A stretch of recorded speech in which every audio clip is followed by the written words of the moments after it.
My name is Ethan. I'm 45 years old, and up until a few weeks ago, I thought I had a pretty good life. I had a loving wife, Sarah, a comfortable home in the suburbs of Chicago, and a best friend, Mark, who I'd known since college. We were the Three Musketeers, or so I believed. Sarah worked as a marketing manager, a job she seemed to enjoy, and I ran a small software consulting business from home. It wasn't glamorous, but it paid the bills and gave me the flexibility to be around. Mark was a real estate agent always on the go, but he made time for us. We'd often get together for weekend barbecues, watch the Bears games, or just hang out and talk. Sarah and I had been married for 15 years. We'd had our ups and downs, like any couple, but we always managed to work through things. Or at least that's what I thought. Looking back, maybe I was just too oblivious to see the cracks forming beneath the surface. It was a Tuesday afternoon. I'd finished a project earlier than expected, which was a rare treat. Usually, I was glued to my computer until late, but that day, around 3 p.m., I wrapped things up. I figured I'd surprise Sarah. She'd mentioned having a tough day at work, and I thought I'd pick up her favorite Italian takeout and maybe we could watch a movie. A simple gesture, but I liked doing things for her. As I pulled into our driveway on Maple Street, everything seemed normal. The house looked quiet, and Sarah's car was parked in the garage. I grabbed the takeout from the passenger seat and headed towards the front door, a little spring in my step at the thought of seeing her surprised face. I unlocked the door and stepped inside, calling out, "Honey, I'm home," expecting to hear her reply from the kitchen or the living room. But the house remained silent. Maybe she was upstairs taking a nap? I shrugged and walked towards the living room to leave the takeout on the coffee table. That's when I heard it. A low murmur of voices, followed by a burst of laughter. Sarah's laughter. And another voice, a man's voice, Mark's voice. They were in the living room. I froze in the hallway, my hand still on the takeout bag. What were they doing here together in the middle of the afternoon? Sarah usually didn't get home from work until around 5, and Mark should have been out showing houses. I took a step closer, my heart starting to pound in my chest. The door to the living room wasn't fully closed. It was ajar by a couple of inches. I could hear them more clearly now. "Oh my God, that's hilarious," Sarah said, her voice bright with amusement. "I told you he wouldn't suspect a thing," Mark replied, his tone smug. My blood ran cold. What wouldn't I suspect? What were they talking about? I pressed my ear closer to the crack in the door, trying to make out their words over the sudden roaring in my ears. "He's so predictable," Sarah continued. A hint of something I couldn't quite place in her voice. Was it disdain? "He just goes to work, comes home, works some more. He never sees anything coming." "Exactly," Mark chuckled. "And with this plan, everything will be perfect. We'll be set." My stomach dropped. What plan? What were they setting up? My mind started racing, trying to make sense of what I was hearing. Were they planning a surprise party for me? That didn't feel right. Their tone. It felt darker, more secretive. "Are you sure he won't, fight it?" Sarah asked, her voice a little softer now, almost hesitant. "Nah," Mark said confidently. "He's too trusting. Besides, we've covered all the bases. By the time he realizes what's happening, it'll be too late." "Too late for what?" My hand started to tremble, and the takeout bag felt heavy and cold in my grip. I wanted to burst into the room, demand to know what they were talking about, but something held me back. A sense of dread, a feeling that whatever I was about to uncover was something I wasn't ready for. I took a deep breath and slowly backed away from the door, my mind reeling. I couldn't believe what I was hearing. My wife and my best friend, plotting something? Something that would affect me? I quietly placed the takeout bag on the hallway table and tiptoed towards the stairs. I needed to get out of there, to process what I'd just heard. I went up to our bedroom and closed the door softly behind me. I sat on the edge of the bed, my head in my hands. What was going on? What kind of plan were they talking about? Were they having an affair? The thought hit me like a punch to the gut. Sarah and Mark? My wife and my best friend? It seemed impossible.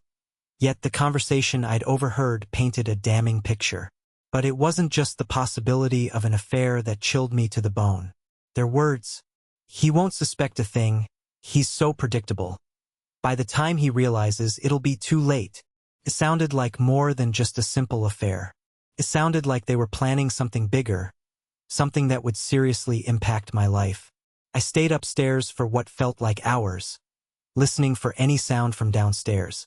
Eventually, I heard the front door open and close. Mark must have left. A few minutes later, Sarah called out my name. "Ethan? Are you home?" Her voice sounded normal, maybe a little tired, but nothing out of the ordinary. I took another deep breath and tried to compose myself. I couldn't let on that I'd heard anything. Not yet. I needed to find out more. "Hey, honey," I called back, trying to sound casual. "Yeah, I got home a bit early." She came upstairs a few moments later, a tired smile on her face. "Oh hey, you surprised me." She leaned in and gave me a quick kiss. "How was work?" "It was okay," I replied, trying to meet her eyes without giving away the turmoil inside me. "I actually finished early, so I picked up some takeout. Your favorite." Her smile widened. "Oh, that's so sweet of you, honey. I was starving." We went downstairs and ate dinner, making small talk about our days. Sarah seemed completely normal, chatting about a presentation she had at work and a funny email she'd received. Mark's name didn't come up. I watched her carefully, trying to see if there were any signs of guilt or deception. But she seemed so natural, so, Sarah. It was unsettling. How could she sit there and act like everything was fine after what I'd overheard? The next few days were a blur. I went through the motions of my work, but my mind was constantly replaying the conversation I'd overheard. I found myself watching Sarah and Mark more closely, noticing little things I'd never paid attention to before. A lingering touch on the arm, a knowing glance across the room, a hushed phone call taken in another room. Individually, they might have meant nothing, but together, they painted a disturbing picture. One evening, Sarah said she was going out for dinner with some girlfriends from work. I offered to drive her, but she insisted she wanted to take her own car. "We might go out for drinks afterwards," she said casually. A wave of suspicion washed over me. Was she really meeting her girlfriends? Or was she meeting Mark? I tried to play it cool. "Okay, honey, have fun." As soon as she left, I grabbed my keys and followed her. I kept a safe distance, not wanting to be seen. She drove to a restaurant on the other side of town, a place I didn't recognize. I parked across the street and watched as she got out of her car. But she didn't go inside. Instead, a familiar figure emerged from the shadows, Mark. They hugged briefly before getting into his car. My heart sank. So it was true. They were having an affair. But where were they going? I followed Mark's car as he drove to a secluded motel on the outskirts of the city. I parked down the street and watched as they went inside. The confirmation hit me hard, a wave of nausea washing over me. I sat there for a long time, staring at the motel, my mind numb. The betrayal cut deep. Sarah, the woman I loved, the woman I'd built a life with, was cheating on me with my best friend. The two people I trusted most in the world had stabbed me in the back. But even as the pain and anger surged through me, the other part of their conversation kept nagging at me. The talk about a plan, about me not suspecting anything, about it being too late. What did that mean? Was the affair just the tip of the iceberg? I couldn't bring myself to confront them at the motel. Not yet. I needed to know the full extent of their betrayal. I needed to understand what this plan was. The next day, I decided to do some digging. I started by checking our finances. Everything seemed normal at first glance, but then I noticed a few unusual transactions. Large sums of money being transferred to an account I didn't recognize. And the transfers had started around the same time I'd overheard their conversation. My suspicion grew. Were they planning to take my money and run off together? It seemed plausible. I also started paying closer attention to their conversations when Mark came over. They were careful, always speaking in vague terms or changing the subject when I entered the room. But I caught a few snippets here and there. Talk about selling a property, about starting a new business, about me being taken care of. The pieces were starting to fit together, and the picture they painted was far more sinister than just a simple affair. I felt a cold dread creep into my heart. What exactly were they planning? And why? I knew I couldn't confront them without more concrete evidence. They would just deny everything, try to manipulate me. I needed to play their game, pretend I knew nothing, and gather enough proof to expose their lies. It wasn't easy. Every day was a performance. I had to act like the trusting, oblivious husband while inside. I was seething with anger and fear. I slept poorly, my mind racing with possibilities, each one more disturbing than the last. I lost my appetite and I could feel the stress taking a toll on my body. But I had to keep going. I owed it to myself to find out the truth. And I knew, deep down, that the truth was going to be devastating. One evening, Sarah mentioned that Mark was coming over to help her with something in the backyard. I pretended to be busy with work and stayed inside, but I kept a close eye on them through the window. I saw them talking in hushed tones near the shed, occasionally glancing towards the house. Mark pulled out his phone and showed Sarah something on the screen. She nodded, a look of satisfaction on her face. Later, when Mark had left, I went out to the shed. I pretended to look for some gardening tools, but really, I was searching for anything that might give me a clue about their plan. Tucked away in a corner, under a pile of old newspapers, I found a folder. My heart pounded as I opened it. Inside were documents, property deeds, business plans, and life insurance policies. My life insurance policies. I picked up one of the policies and my eyes widened in horror. Sarah was the sole beneficiary, and the payout was substantial. Enough to set her and Mark up for life. The pieces finally clicked into place. The affair, the secret meetings, the talk about me being taken care of, the money transfers, the business plans, it all pointed to one horrifying conclusion. My wife and my best friend were planning to kill me. The realization hit me like a physical blow. I stumbled back, the folder falling from my trembling hands. Couldn't breathe. My own wife, the woman I loved, wanted me dead, and my best friend was helping her. The world seemed to spin around me. I felt a wave of nausea, followed by a surge of white-hot rage. How could they? How could they betray me like this? I sank to the ground, my head in my hands, trying to make sense of the nightmare my life had become. I had to get out of this. I had to protect myself. But how? They thought I was oblivious, that I wouldn't see it coming. Maybe that was my advantage. Maybe I could use their deception against them. I took a deep breath and tried to calm my racing thoughts. I couldn't let them see that I knew. Not yet. I needed to play it cool, gather more evidence, and figure out my next move. This wasn't over. Not by a long shot. They had made a big mistake underestimating me. And they were about to find that out the hard way. The next few days were the longest of my life. I acted as normal as I could, trying to hide the turmoil churning inside me. I even made an effort to be more affectionate with Sarah, hoping to throw her off guard. It was a sickening charade, but I knew I had to do it. Meanwhile, I started making my own plans. I contacted a lawyer, an old college friend, and told him everything. He was shocked but promised to help me. We discussed my options, and he advised me not to confront Sarah and Mark directly until we had a solid plan in place.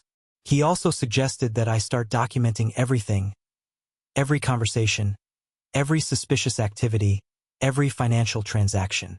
I began recording my conversations with Sarah and Mark, being careful not to arouse their suspicion. It felt strange and deceitful, but I knew it was necessary. One evening, Sarah told me that Mark had invited us over for dinner on Saturday. He said he has some exciting news to share, she said, a little too brightly. I forced a smile. Oh, really? What is it? He wouldn't tell me, she replied, shrugging. He wants it to be a surprise. A surprise, right? I had a feeling I knew what the surprise was. This was probably when they were planning to make their move. I told Sarah I would be happy to go, but inside, my mind was racing. I needed to be careful. I needed to be prepared. This dinner at Mark's house could be the most dangerous night of my life. The week crawled by, each day filled with a suffocating mix of fear and anger. I continued to gather evidence, working closely with my lawyer. We had a plan in place, a way to expose Sarah and Mark and protect myself. Saturday finally arrived. I woke up with a knot of dread in my stomach. I went through the motions of the morning, trying to act normal for Sarah's sake. We drove to Mark's house in silence, the tension in the car thick enough to cut with a knife. As we pulled into Mark's driveway, I took a deep breath. This was it. The night everything would change. I just hoped I was one step ahead of them. Mark greeted us at the door with a wide, almost too enthusiastic smile. "Ethan, Sarah, so glad you could make it." He ushered us inside. His house felt different tonight. A subtle tension in the air that I'm sure Sarah didn't notice but was palpable to me. The dining table was set for 3, and the aroma of roasted chicken filled the air. Mark offered us drinks, and we made small talk while he finished preparing dinner. He kept glancing at Sarah, a conspiratorial look in his eyes that made my stomach churn. Finally, we sat down to eat. The conversation was forced, at least on my part. Sarah seemed oblivious, chatting about work and complimenting Mark on the meal. Mark kept trying to steer the conversation towards his exciting news, but I managed to deflect each attempt with a casual remark or a question about something else. After dinner, as Mark poured us all another glass of wine, he finally couldn't contain himself any longer. He cleared his throat and beamed at Sarah. "So, as you know, I had some news I wanted to share." He paused for dramatic effect, his eyes flicking to me for a brief moment. "I've decided to move to Florida," Sarah gasped, feigning surprise. "Mark, that's amazing. When did this happen?" "Just finalized everything this week," he said, his smile widening. "Got a great job offer down there, and a beautiful little condo overlooking the ocean." "That's wonderful, Mark," Sarah exclaimed, reaching across the table to squeeze his hand. "We're so happy for you." I watched them, a cold fury building inside me. This was it, their carefully orchestrated plan. Mark would move away and Sarah would eventually join him after I was gone. I took a slow sip of my wine, trying to keep my voice steady. "Florida, huh? That's a big move, Mark. What about your real estate business here?" "Oh, I've been wanting a change for a while," he said smoothly. "And the market down there is booming. It's a great opportunity." "And what about Sarah?" I asked, turning to my wife. "Will you be going to visit him often?" Sarah's eyes flickered nervously. "Of course, we'll visit each other. We're best friends. Best friends who are about to live thousands of miles apart," I said, my voice a little sharper than I intended. Mark chuckled awkwardly. "Well, you know, distance makes the heart grow fonder." I set down my wine glass, the clink echoing in the sudden silence. "Actually, Mark, I think distance sometimes reveals what was truly in the heart all along." Sarah and Mark exchanged uneasy glances. The forced smiles had vanished from their faces. "What do you mean by that, Ethan?" Sarah asked, her voice tight. I leaned back in my chair, my gaze fixed on them. "I mean, Mark, congratulations on your new job and your condo. Sounds lovely, especially the part about having enough space for 2. The color drained from Sarah's face. Mark's jaw tightened. "Ethan, I don't know what you're talking about," Sarah stammered. "Don't you?" I asked, my voice dangerously low. "Don't you know that I came home early that Tuesday? That I heard your little conversation in the living room?" The silence in the room was deafening. Sarah's eyes widened in panic, and Mark's face was now a mask of shock and anger. You heard us?" Sarah whispered. "Every word," I confirmed. "The part about me being predictable, about your plan, about it being too late when I realize what's happening. It all came through loud and clear." Mark finally found his voice, his tone defensive. "Ethan, you must have misunderstood. We were just... Don't even try..." I cut him off. "I know about the affair, Mark." I followed Sarah to the motel. "I saw you too," Sarah gasped, tears welling up in her eyes. "Ethan, please, let me explain." "Explain what, Sarah?" I asked, my voice laced with bitterness. "Explain how you could betray me like this? With my best friend, no less." "It just happened," she sobbed. "It wasn't supposed to." "And the plan," I interrupted, my gaze shifting back to Mark. What exactly was the plan, Mark? The one where I wouldn't suspect a thing. Mark remained silent, his eyes darting between me and Sarah. I reached into my jacket pocket and pulled out the folder I'd found in the shed. I tossed it onto the table, the thud making them both jump. Recognize these? I asked, my voice cold. The property deeds? The business plans? And my personal favorite, the life insurance policies.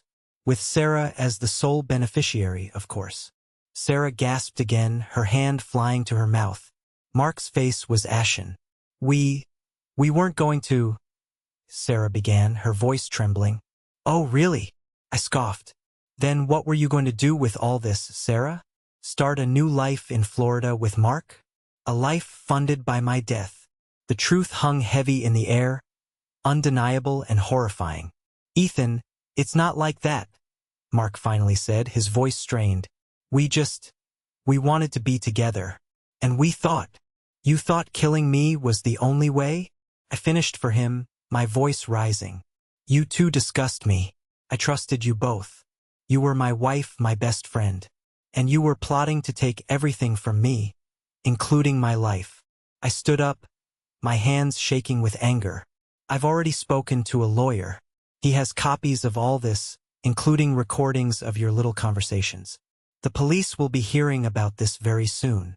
Sarah broke down completely, sobbing uncontrollably. Mark just stood there, his face pale and defeated.